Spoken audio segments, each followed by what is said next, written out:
After this weekend's announcements, I think it's quite disappointing that the Prime Minister is quite happy to, he evidently this referendum is primarily about him, his legacy, what he wants to leave behind. He never wanted to take a bipartisan approach with this or take any advice to perhaps separate the referendum into two questions, that being one, recognition, and considering legislating a voice to Parliament. This is entirely about him.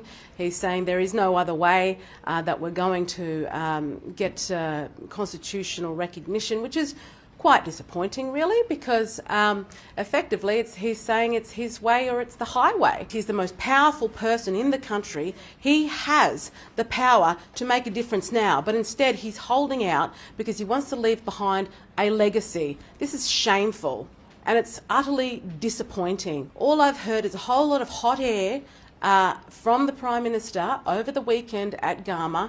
He's had several pats on the back. Of course, he's on safe ground, but he won't go to communities where they're crying out, where they have answers to their problems, but he does not want to hear these people. He only wants to hear from Indigenous Australians if our voice is constitutionally enshrined.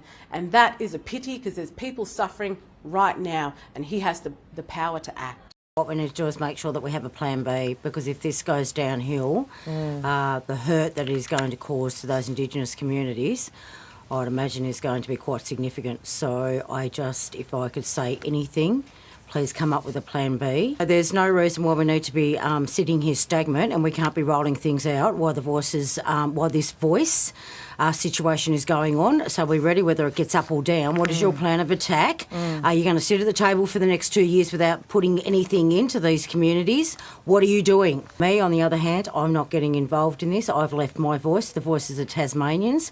I will have a look at the poll the day beforehand, and obviously depending on that poll is where I will vote with those voices from Tasmania.